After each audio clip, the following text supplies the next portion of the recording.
Well, finally made it.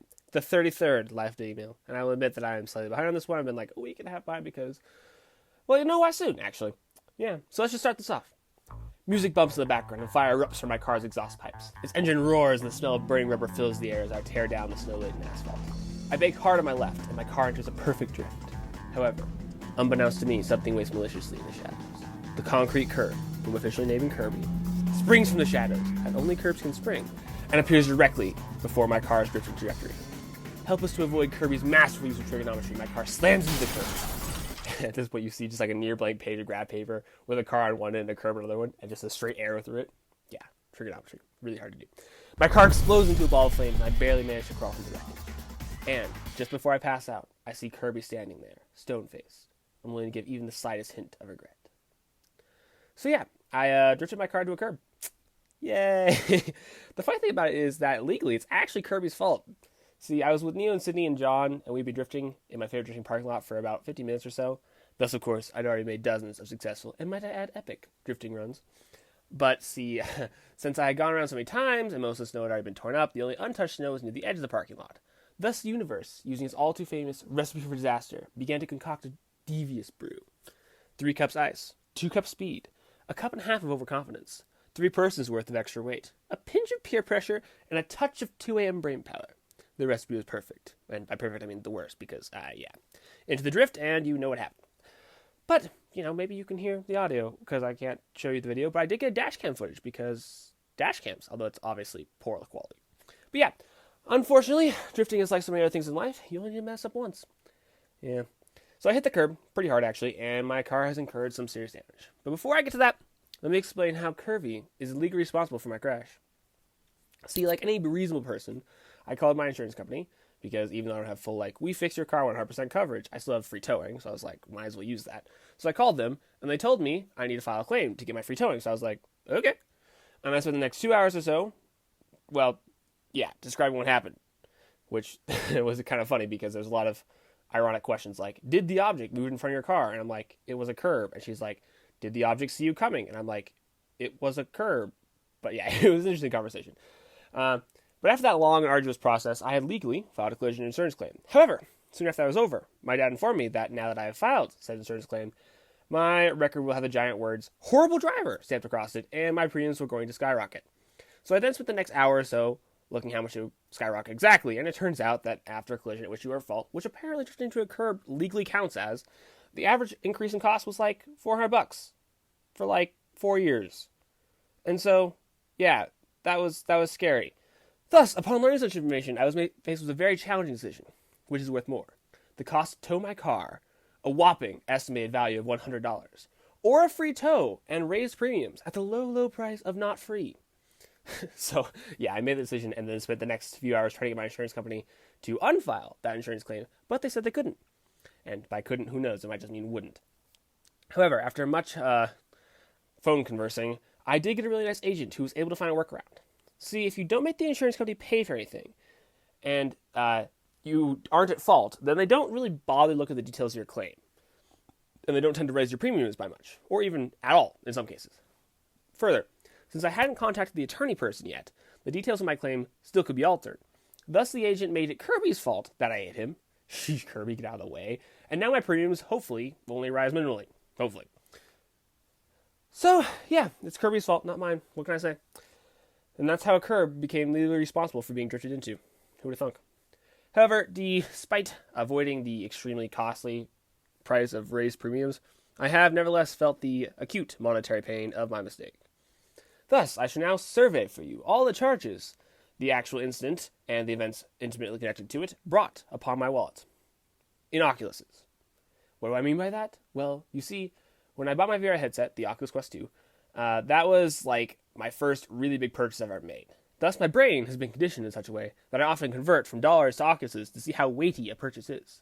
So like a $4 bag of popcorn is like, what? 0.0133 Oculuses, and, clearly not a big deal, because that's like not even the 10th an Oculus, so it's fine. But, yeah, you need to not forget that I only make like $350 a month, and like 75% of that goes into various saving accounts and other things, so I can only use like $90 a month. And that's to cover gas, spontaneous Wendy's meals, and anything I want for myself, such as an Oculus headset. Thus, while the, $299 that an Oculus is worth may not seem like a lot to a lot of you guys, it definitely is a lot to me, and that's why it has so much significance for my current monetary situation. So yeah, here's the total of the cost of my accidents in Oculuses, as best I can remember it. After my car slams into the curb, my steering stopped working, and my rear tire is bent inward. Here's a blurry pic, but you can't see it, it's so sad. So naturally, one of the first thoughts that comes into my mind is, shoot, I'm going to have to call a tow truck, aren't I? As I think that, a cash register materializes, and the total 0.3077 Oculuses appears on the display. And you can hear that classic cash register, ching, and then it materializes. Next, you see me just after I finish filing my insurance claim, and the cash register appears before me again, this time reading 3 Oculuses. My eyes go wide, and I frantically press Control-Z rapidly until it goes away, and I breathe a sigh of relief. Now I'm in my car, before it's been towed, and my Uncle Dusty looks under it. Well, looks like your tie rods are bent, so you're going to need to replace that, and while you're at it, you might as well replace it on the other side as well. Cha-ching! The cash register reads 0.157 Oculuses. Also, looks like your wheels are cracked, you'll need a new one. Cha-ching! 0.2207 Oculuses. And now it's nighttime. My car has just been towed to my cousin's shop. We've got it all up on the lift. My cousin David and my Uncle Dusty take a glance at the rear rotor, which has been torn into 2 pieces. Cha-ching! 0.1030 Oculuses. Also, you'll need a new control arm. Cha-ching! 0.0970 Oculuses. Uncle Dusty pulls free what remains of my rack and pinion that has literally been sheared in half. Oh, I think your rack and pinion might need to be replaced. Cha-ching! 0.8662 Oculuses. Also, do that and you'll need a new power steering fluid and special tools. Cha-ching, cha-ching. The register adds another 0.2542 Oculuses to the running total. We now briefly interrupt this money is slipping through Alex's fingers way too fast show to bring you Life Lessons with Alex. You see Alex with a luscious thick beard and a smooth charismatic voice sitting in front of a bunch of children. Kids, when your car breaks down and you need to purchase special tools for the job yourself because you're too poor to go to a mechanic, what should you do? A small child wiggles in his seats and answers, well, you should buy the cheapest tools you can, right? Charismatic Alex smiles through his immensely awesome and well-groomed facial hair. Well, Jimmy, you're almost there. You should try and save as much money as you can. After all, money burns a hole in your pants will not only lose you the money, but also make you need to buy new pants. But Jimmy, while buying low-quality tools for less may seem like it will save you money, more often than not, it'll cost you more money than you save. So, take my advice and buy the high-quality tools. The first time. The scene ends with the jingle, and Alex looking straight at the camera with his bearded smile. The scene cuts to David and I staring at a bolt that's now a circle and beyond stripped. We both look at the cheap Amazon tool and back to the hydraulic line we just ruined. Cha-ching! 0.2742 Oculuses. Next you see me starting to replace the rotor on the driver's side of my car, the side which I hit the curb with, and then me cocking my head a little, as the suspension looks definitely bent. I call my Uncle Dusty and I hear him say, "Yep, looks like you're going to replace your car's rear suspension." The guys at the junkyard grunt as they place a rusted rear suspension in the back of my car I'm leasing. There you go. That'll be $100. I toss him a third of sawed-off Oculus VR headset. There you go! I yell, and I peel out of the parking lot before he can respond. Cha-ching! 0.3444 Oculuses. I went through the throttle on the impact driver, also, to screw in a bolt, and the bolt split in half. So, I stared at that bolt for a moment, and then the magical cash register pops up again. Cha-ching! 0.0736 Oculuses. And that's only the cost so far. Add that all up, and that's... You see me blink twice as I mentally try to add all those decimal numbers. Definitely more than 1 Oculus is. Therefore, it's cost me a lot, and has certainly been a significant expense. So yeah, I haven't yet finished the repairs. I still need to put the new rack and pinion, assuming I can actually do that, because there's something really important coming out of the transmission that's in the way at the moment. And if I pull that out and I break it, well, that would be really sad. But yeah, all the minor stuff like switching the fluids, getting the change brake, and alignment done, all that needs to be done still. Oh, and you can get a new wheel as well. But, should I do all that, which I will hopefully succeed at, give me some prayers if you're willing, then my car will hopefully come back to life. And if my car comes back to life, I've decided I'm officially going to name it the Golden Phoenix. As it has yet to get a name, and that name would certainly, be pretty appropriate at this point in time. So, Yeah. If it does come back to life, I might give it like a hand-done paint job, which will either make it look like really cool, or really nerdy, or really bad. And I'm willing to take those odds. So I might like paint it with like my insignia or whatever, because it'll deserve it. It's been very dead. So yeah, that was a major event that occurred since my last Life of the Emo. But let me fill you on the rest of stuff that's happened. After I finished my last Life of the Emo, my Uncle Dusty came over for dinner, and we played some VR together, because he too bought an Oculus Quest, though to be honest, most of the time was spent with him trying to just learn how to play the collaborative game. Granted, it's a bit of a complicated game, because this tutorial is like stupid long for it. But also, Morgan came over, and we talked a bit, but I don't think we talked about very much interesting stuff, or my brain was just dead. I can't remember which one. The following day, I rode Bible for a few hours. I got to the point where I was only 6 days behind. I'm over a month behind now, so yeah, that I'm now in a valley. That was like a mountaintop. I'm very much in a valley. It's like a very deep valley. So, then after that, I went to the Myers to build some Lego, where we actually built some Lego Catan pieces. And then we played a game Catan with said Catan pieces, which I won, but only by a miracle. It was crazy. I won, actually. And then they kind of rotated in and out on VR while me and Ben did some ping pong. Oh, yeah. And then when I got home, Morgan and the fam and I watched Steins Gate. And I think, other than me, Morgan was the only one who actually cared for it, which was kind of tragic. The next morning, well, more like afternoon by the time I woke up, I did some more Bible reading, played D&D, and a card game called Bang, and this whole, Kirby getting in the way of my car incident occurred. The following morning, I stayed home from work, looked into my car stuff. I may have binged some more anime before riding with Joe, because no car, to Animen, and then did that until went to sleep. Tuesday, I did that homework life, went through the whole file and insurance claim deal you heard about, and then being like, no, please stop, and hitting the undo button a bunch of times. I tried to get my car towed, but to no avail, and then went to Rancho Christi, where I learned how stupid Buddhism is. And, yeah, I also kind of publicly murdered my own interest in metaphysics, which was really, really sad. But I haven't talked to Alan. There's a chance he could come back to life. He did send me a paper that was interesting. We'll see if it works. Anyway, I read a few papers then after that and then read some about the nominalists, namely William Ockham and Duns Scotus. Through my History of Philosophy podcast, I heard about them. And I actually found their arguments quite good. Powerful enough that I have at least temporarily suspended my belief as regards the truth of Aristotelian metaphysics and all that come with it. And to be frank, it's been a pretty tragic experience because this metaphysic has been like a large part of the last year of my life. And now it's all just dying and blowing up and crumbling. Oh well, I guess that's life, right? If it ain't true, then I guess it ought to crumble. And if it's true, the wreckage will be rebuilt and be stronger. Better, I suppose. Still sucks, though, the process. Anyway, Wednesday I went to school, did work, got my tow truck situation figured out, which was surprisingly more challenging than you might think. Watched a bit of anime before working on homework, on and off until like 11 p.m., and then just slept. Thursday, more school, more homework, more anime, all that jazz. I also had a lab, which I went to, and then that evening I finished my homework and watched, you guessed it, some more anime with Mom and Grace. And okay, the number of times I mention anime makes it seem excessive, but the episodes are like 20 minutes long. And each time I mention like anime, it's usually only an episode or maybe two. So, everyone calm down here. It's like the equivalent of a movie a night, which granted is still kind of a lot, but oh well. I also ran out the night by talking with Liam for 2 hours. The following day, yeah, I went to see Braden and we were going to hang, so that was good. But we started driving down the Ultimate Driving Canyon, and his car started making a weird noise, right? And so we decided to pull over in this snowy slanted spot, and I was like, oh no, mentally, because he has a van and not some like beast 4-wheel drive car. And my suspicions were confirmed.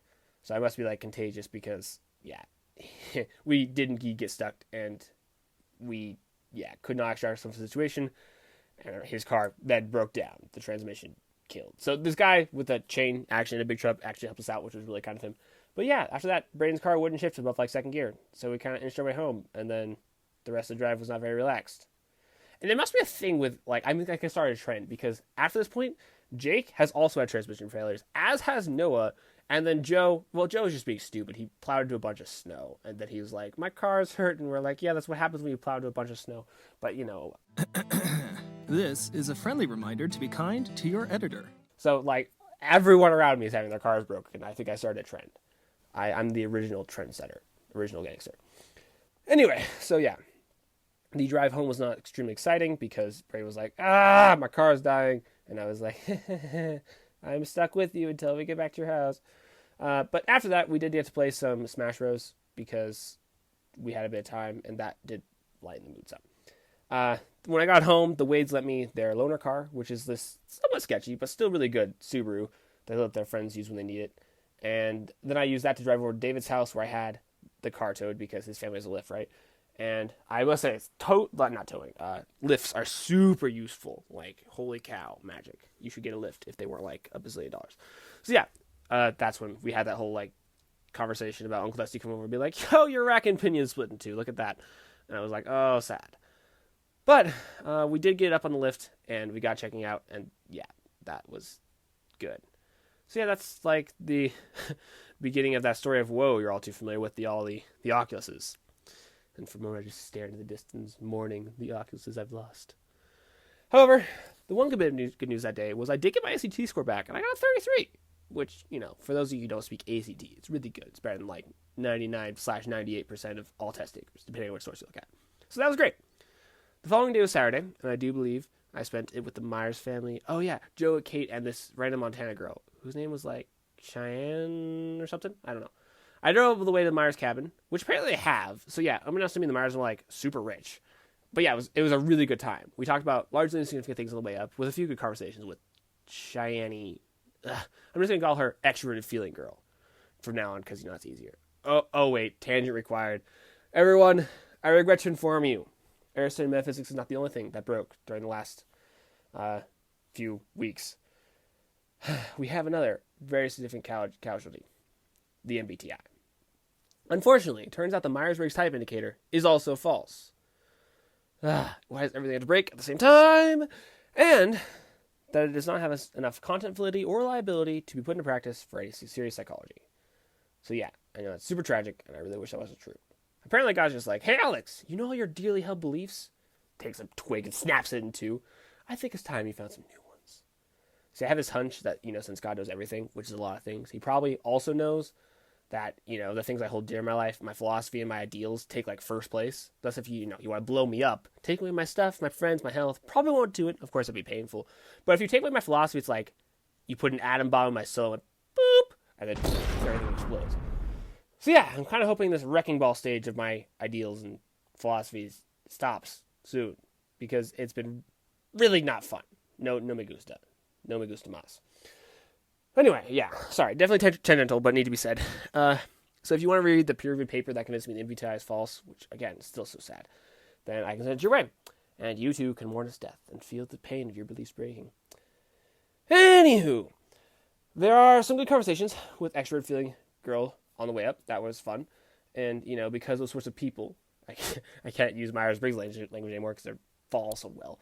They're really good at making everyone like them and producing good conversations. That's why it was good to have her in the car. But we got up there, did a lot of sledding. The Myers have a literal, what's it called?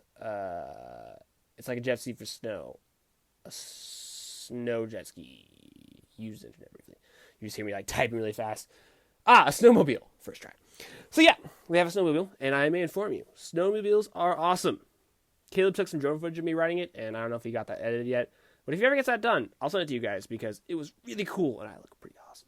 Anyway, that was mucho fun, and we did some sledding, which was even better because we didn't have to walk up the hill because the snowmobile, this formula they had, just pulled us up, which makes sledding 203% better, I must say.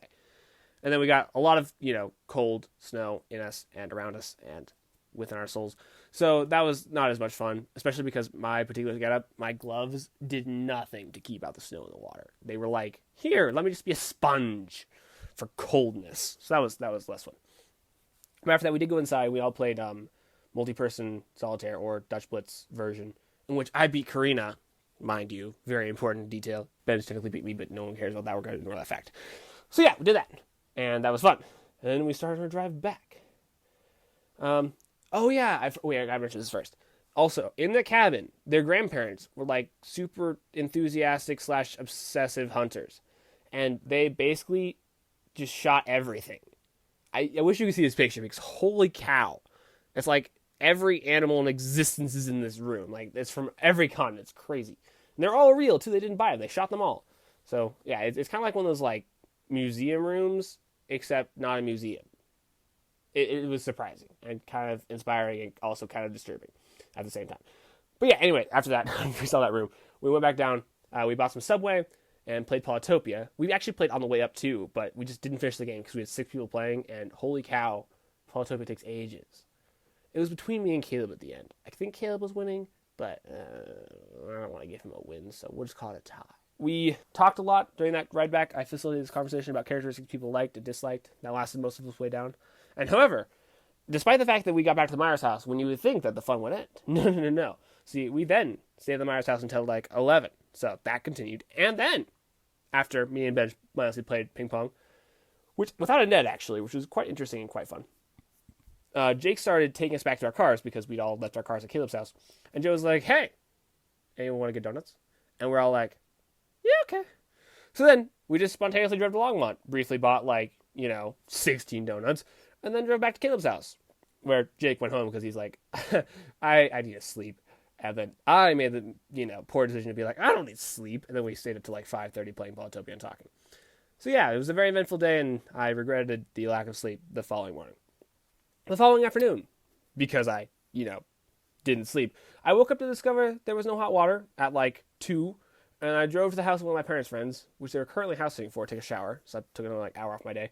And then I went straight to D&D, where I spent literally 5 hours in straight combat. Holy cow, it was a long and arduous combat, I will tell you. And combo that with my sleep-deprived brain, it was doubly exhausting. So when I finally got home, I was like, I just nailed my bed and slept. Monday, I did school, went to work, did homework, I watched Anime with the fam, went to Animen, and then found out Caleb no longer has teeth. Who would talk of that? So yeah, he was working with his wood saw in the basement, and a piece of wood came off and smashed a hole right through his 2 front teeth. He lost half a tooth on each side. It's a huge hole. And he was kind of rushed to the ER. And so that left me, Joe, Noah, and Jake just kind of stand there wondering what to do. And we're all like, what if we made a bunch of army men fight an alien ship? And so we did that. And I wish I showed you the picture, but you can't see because it's audio. But we set up this whole scene where we had army men fighting this alien spaceship with monkeys coming out of it. And then we hid, oh my gosh, so many army men around the entire basement. So yeah, we made this super fun setup, and then we're like, hey, Caleb, if you can find the army men, you get a prize. And he's found almost all of them. I think he found 142 of them. No, 137, because there's 140. So he only has 3 to go, from what I heard. Last time we checked, at least. So he might actually succeed, which would be crazy. But yeah, after that, Jake had to head because, he has a reasonable schedule, which I am now going to start doing as well. And then Joe, me, and Noah, and then Ben joined us, all rode in the car through the Cane of Awesomeness and conversed, which was good. And thankfully, no crashing occurred. The next day, I had schoolwork. Talked with Matt and Alan for 4 hours trying to fix Ariston metaphysics, which was kind of productive in that we fixed the problem I was worried about, but we built a new problem. So it was kind of did we really get anywhere? It's one step forward, but we also took 1 step back, so we kind of in the same spot. But yeah, I did that for 4 hours and kind of learned something maybe. And then I watched Steins Gate with Morgan till 11 o'clock at night. Beginning of the following morning, I spent the whole day working on school and my history of philosophy presentation, because I taught at Rancho Christi for the first time, which is kind of cool.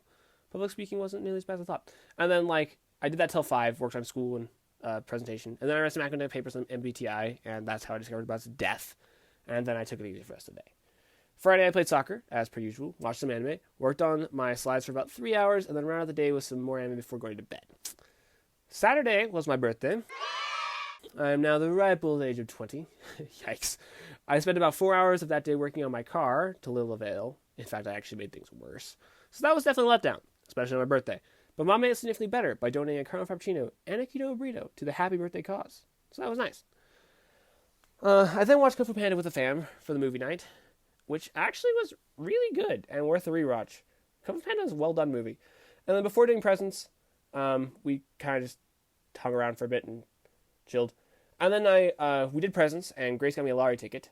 And you may be thinking, but Alex, isn't the lottery extremely stupid and the odds of you winning ridiculously small? And I would answer, yes it is. But you see, me and my friends were talking, and we decided that cards were stupid because they're merely a symbol of appreciation, and they're actually worthless. But a lottery ticket, which is the same price as a card, might I add, and which can also be a symbol of appreciation, is only almost definitely worthless, aka highly probably worthless. Therefore, we decided that instead of cards, we will buy each other lottery tickets for our birthdays. And Joe, did rightly assert that he doesn't usually buy cards anyway, so he's just losing money, period, but we kind of ignored him and, just decided to do it anyway. So yeah, I told my sister about that, and she was like, okay, I mean, a lottery ticket's better than like the $20 a present would cost you, so she did that. And yeah, if you can guess, the lottery ticket won me nothing. Woo! But thought that counts. Yeah. Okay, but actually, interesting fact, I actually did win the lottery. I know. You were worried if you heard me right, and the answer is yes, you did. I did win the lottery. Now, granted, I only won $4, but that's not extremely important. What matters is I technically won the lottery. So yeah, if anyone ever asks you, you could say you know someone who won the lottery. You're welcome. So yeah, that was from everyone else's. I think it was either Jake or Joe's ticket that had me win the $4. So that was kind of interesting. Sunday, I alternated between Bible reading and a new VR game called Apex Construct, which was pretty fun. And then I cleaned up the house and watched some anime.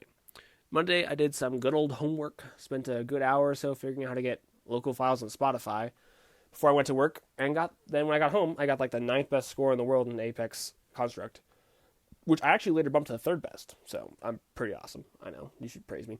Tuesday, did school, homework, work, all that. At one point, there was a condition with my stomach where it was like, ow, and so I took a bath and chilled. But after that was over, I did more homework before going to Ratchet Christie, where I talked for 2 hours. It might be because I was nervous. That's possible. Or I talked for 2 hours on the history of philosophy, which I was a bit nervous for, obviously, because public speaking. But it actually wasn't bad, because Ratchet Christie is kind of like my squad, and it wasn't like, didn't feel like public speaking, because it just felt like rambling, which I am very good at rambling, especially when it comes to philosophy. So I was in my, comfort zone in that regard. But yeah, we also had this super dowdy skeptical guy who came, and he's like one of those, how do you know that a chair is real guy, or that you're not in the Matrix?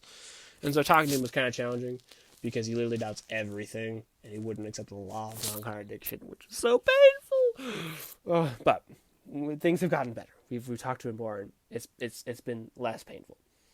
Wednesday, I had school, did work, powered through some homework, played some VR, as well as dumped some gravel in my front yard because it was becoming a pool of mud.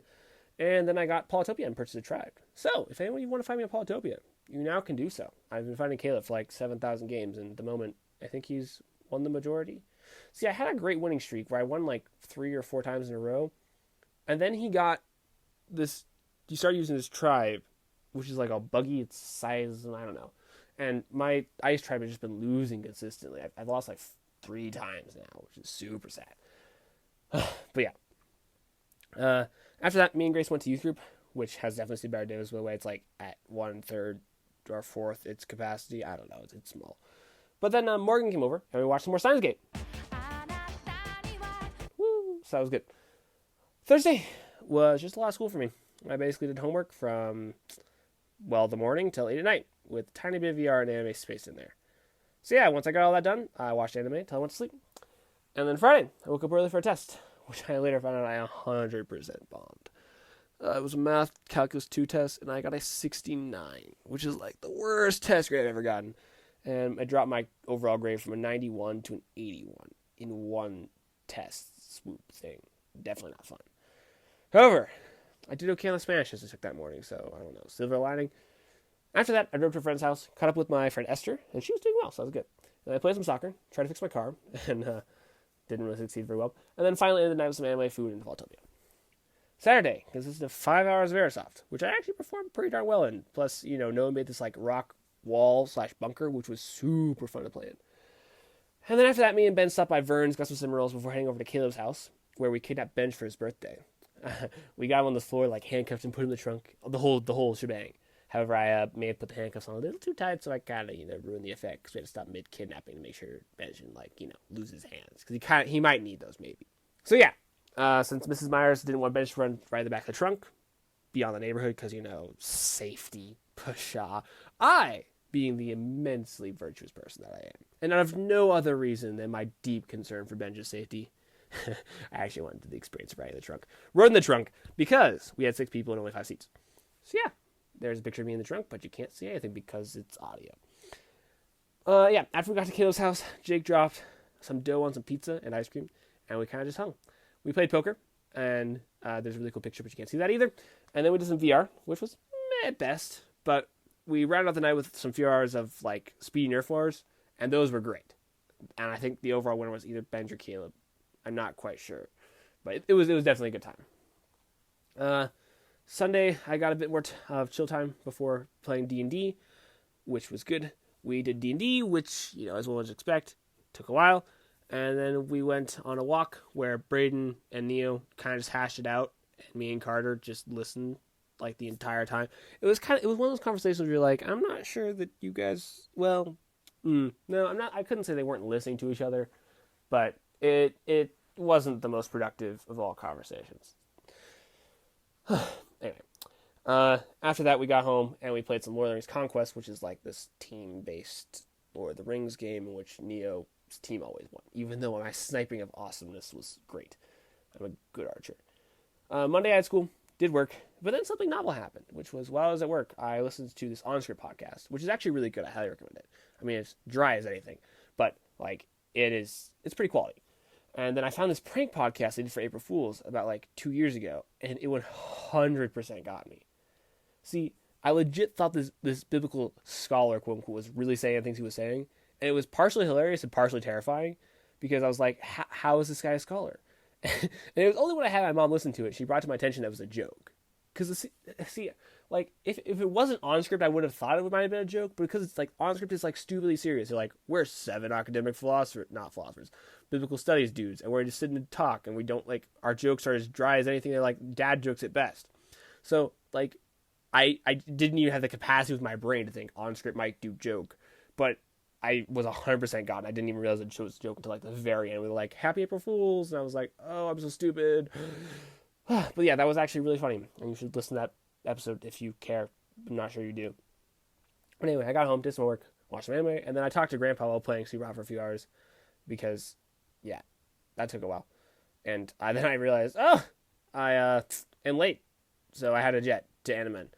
And then at Animen, we played Brawlhalla, which is like this Super Smash Bros. Knockoff, which is not as good, but I may just be saying that because I'm not as good at it. And we did that for quite a while, but we only had 2 controllers, so we kind of switch out. And I also wrestled Caleb and Joe. I beat Caleb, but I do have 30 pounds on him, so not really quite fair. Even though he does have about the same muscle mass as me, because he's just buff. And then I wrestled Joe, and he also has 30 pounds on me, but it's 100% muscle with him, so I got destroyed. Plus, I also hurt my arm in the process, which was later the source of mucho fun. The following morning, I actually fainted for the first time in my life. And granted, the fainting was correlated with the pain in my shoulder after getting beat by Joe, but I really doubt that was the cause, as the pain wasn't particularly intense, and I felt dizzy in my head like most of the morning after that, so yeah, even when I wasn't moving my arm. But let me tell you, fainting is a weird experience. It was like I teleported from standing up on the ground to be on the floor. And then Ben tells me I bumped into a bunch of walls before I went down, but I seriously don't remember any of it. It was really disconcerting. Or if that's what dying feels like. I don't know. But yeah, in future cases, I would like to avoid fainting because it's not necessarily pleasant. After the whole fainting incident, I was really tired and super dizzy, so I rested and ended up going to sleep for the next 2 hours, which caused me to miss Spanish class, which, I had a good reason in this case. So yeah, I went to the hospital where they told me basically nothing, and then I was going to get an x-ray of my shoulder, but they were like, no, we don't cover it because you already went to the hospital once today because I'm on Medicaid. And Mom and Dad were really concerned, so they were like, ah. But yeah, I went to Ratchet Christie after that in a sling, taught part 2 of my history philosophy series before coming home and then just chilling. Wednesday I went to school, and at that point my arm was still in a sling, but it was feeling way better. I must have, the doctor later said I tore some ligaments, but it healed so fast. But then again, maybe that's what they do. I don't know. I went to the hospital again, got an x-ray, and everything was good. And the doctor was like, you tore some ligaments. And I was like, okay. And he was like, you'll be back up and running in a few days. And I was like, okay. And that actually was true. I was better fast. And so I then, powered up my homework and watched some anime. The next day, I did school, listened to some new music I found until about 6 p.m. before I headed over to the Wade's place and worked on my car for the next 4 hours. And I think that was the first time I actually made good progress and didn't just break more things on my car that day. Once I got home, I watched the anime and then got to bed around midnight. The following morning, I headed straight to my car and tried to get the old steering rack out for 2 hours and 30 minutes. But to no avail. It's a pain. It's just wedged up in there. It's so hard. Anyway, I went home, bought some pizza, which I then came back to the Wades and shared with David. And together we got my old rear suspension out and the old steering rack out, which was really reassuring because holy cow, I have so much just dead ends until that point. So it was really good to actually, get something done, even if technically I was just breaking more things. But, break it to fix it. That's how it's got to go. So yeah, I then got home after 10 or 11, watched a heavy bit of anime, and then went to bed. The following morning, Saturday, I came in and I got the hydraulic line, which me and David shipped previously, replaced, which took me a few hours. And I kid you not, this single bolt took me over an hour. Now, that either shows that I am really incompetent or that this bolt was stupidly awkward to reach, and the engineers need to do a better job of designing these cars. And the funny thing is, I actually never got the bolt in. I ended up just zip tying it because I'm like, after an hour, I'm like, this isn't worth it. I'm just gonna zip tie it. So hopefully that works. And that's not janky. Don't worry, it's good. I then went straight to Sydney's recital party. Apparently, recital for like music people is like the ultimate graduation thing for music. I don't know. I just went because she said come, and I was like, okay. So the other people that were there was John, Jesse, and Irene. And Sydney's next Mormon, and her parents are still Mormon. So when they came, it was kind of awkward. It's not like the most amenable relationship between them, but it wasn't horrible. Plus, it was quite a bit of Chick-fil-A, so that, of course, improved like the social encounter by 24%, because Chick-fil-A always improves the social encounter by 24%. So yeah, it started snowing while I was at the said recital party, but I was like, oh, I'll be fine. And then it kept snowing. And of course, it wouldn't have been a real hangout time without some good old-fashioned snow and Halo. So I was like, it's fine. If it's snowing outside, that makes it even better to be in here. And we played Halo. And then John, Neo, and I may have played Halo till like 5 in the morning, which is more than 1 hour. Although there was a time change, so it was technically only 4. But yeah, it was still super late. And then John was like, I should probably go home. And I was like, yeah, not a bad idea. And then we got to our cars and we're like, we're staying, because we couldn't. So we had an impromptu sleepover because we couldn't get our cars out. And I got literally 0% sleep. I never slept. I closed my eyes for maybe 30 minutes. So it was my first real all-nighter. And I didn't get to sleep till 10 the next day. So it was a legit all-nighter. And holy cow, that was painful.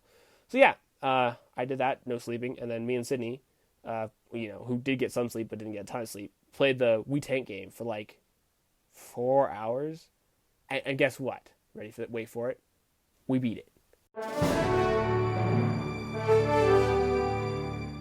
You heard me right. The impossible game, the ultra game, the game I had one day vowed to conquer. I beat. Well, okay, with Sydney's help. We don't need to think about that part. So, yeah, it took a lot of tries, but we did in fact do it. We beat the We Tank game. So if you ever, think it's appropriate to bow before my greatness, I'm not going to stop you, because you're right. I am awesome. Like, the tank game is so hard. Stupidly hard. After that, me and Neo and John played some more Halo. And then John ran a D&D one-shot, but that was at like 6 in the afternoon. And at that point, that's when my lack of sleep really caught with me. And my brain was like, it blew up because it ceased functioning. So he kind of cut it short for me, which I'm really glad. And I stumbled home through the snow because my car was still snowed in, but I lived pretty close. And then just fell into my bed and slept for like 14 hours. So yeah, that was good, but also painful. The next morning, I woke up and started this live email, as well as I dug my car out and a stranger's car out of the snow before I went home and watched an anime, and then played Brawlhalla with Noah and Joe and Caleb at Anime. Also, yeah, Noah broke his car, which I told you about earlier, so that was kind of funny and not funny at the same time. So yeah, I mean, Caleb's the only one in our group that has yet to break his car, so I think the car play is coming for him. It's coming for you, Caleb. Just wait. It's coming. After that, after Noah left and we got him out, me and Caleb and Joe, that is, all stayed up and played Minecraft till like 5 in the morning. Because you can do that stuff with Spring Break, even if it's, not the most wise. And that was good. Except, I kind of died and they died 0 times. Well, okay, Joe died by falling, but he didn't lose any stuff, so. We're in a war. We're doing a war of Minecraft, but I'm just losing. So yeah. The next morning, I slept past work for reasons you can probably deduce. So I worked extra next day to make up for it. And then I worked on this live email, talked to Uncle Dusty, who came over for dinner for a bit, and attended Ratio Christie game night, where we played this really complicated game called Root. And Joe technically won, but none of us really knew what we were doing, so I don't think it counts. Yesterday I woke up early, did bonus work, not homework. And then spent like 5 or 6 hour drive making an Ishmael playlist, only to discover that none of them saved. So yeah, I spent 4 or 5, however many hours, at least 5, just, going through Ishmael songs and being like, this goes in this category, that goes in this category, and sorting them. And then I get to the condo, and they're gone. And I'm like, what? And then this live game doesn't quite go up to life because I'm recording it a bit later, but I did the same thing at home. I'm like, okay, that was stupid. I lost like 6 hours of work, so I'm going to try again. And I did again 6 hours of work on the way back home, and I got home, and they're gone again. So apparently, of course I could have learned this faster before doing the same mistake twice, you cannot make playlists offline. You have to be online to make playlists, or else as soon as you get online, they just go poof and they're gone. So yeah, that was really stupid on my part and really sad because I wasted like 12 hours total and I had some really good instrumental playlists built. Oh well. So yeah, I was able to recover a little bit of the instrumental playlist, but not much. And then we drove up to this condo place where we hung with the Macy's for a while. And we went out and did some sledding, in which I got absolutely nailed by a snowball from Mr. Macy. And Mom actually got the picture. It was crazy. She got the picture of the snowball colliding with my face, like the perfect shot. I don't know how she did it. But yeah, if you want to see that, it's here. Even though I can't, convey that to you. But it like Mr. Macy's just laughing at my demise, and I'm just on a sled trying to hit him as I go by, and then there's just a face full of snow. It's a ginormous snowball. It's like the size of my head. But yeah, anyway, I did that, got hit in the face, and then I'm here. Oh, and also for all you Kiwis, I did some research, and the super tragic thing, on top of all the other super tragic things that happened, is that the only way I can get to New Zealand this summer, unless things change, is if A, I'm a New Zealand citizen or resident, which I'm not, B, I'm like one of 1,000 special workers that country really needs, which wouldn't be useful even if I did get that by some miracle because I'd be working the whole time, and C, and, this would only possibly work if I was a graduate student trying to study in New Zealand, but I'm not. So, aka, I can't get in. But I have a plan. First, I'll invent the time machine. Then I'll go back to my younger self, disguised as a wise old man, which of course my younger self will esteem with godlike reverence, as he, better than anyone, will recognize how infinitely wise and virtuous I am. I will then mentor him to convince him of the falsehood that getting married is better, which it definitely is not. Just want to make that clear. After that, I'll have to find someone with social skills to teach him how to not be immensely awkward around females. Because, alas, there are some things even those with infinite wisdom like me have yet to attain. And after bribing this socially apt person with the opportunity to undo one regretted moment of their past via the time machine, they will teach my younger self how to woo a female. Then, should the unlikely occasion occur in which he actually can be taught such a skill, I shall micromanage the situation so that he's surrounded by numerous beautiful Kiwi women, one of which, if all goes as planned, he will convince to marry him before COVID happens. Then, finally, he shall abandon his new wife, for some reason which I have yet to figure out, and he will find himself in the States, where he will become the present me. And presto! I am now legally permitted to enter New Zealand. It's a pretty good plan. Don't think about all the paradoxes it creates. So, yeah, there you go. See, the funny thing is, as I was conceiving this brilliant plan, I initially thought that the whole inventing a time machine was the implausible part, but looking back on it, I realized that the immense implausibility that such a feat is dwarfed by the notion that I could actually successfully woo a female. Yeah, making the time machine would definitely be easier, not gonna lie. But yeah, money aside, I literally cannot come to New Zealand this summer. It's legally not possible, so I really want to, but I have no choice to wait, so that's really sad. And sorry. We can just add it to the list of sad things thus far. So anyway, I'll leave you on a depressing note, and, say bye until later. So bye. I guess the only thing I can do is learn from it and trust that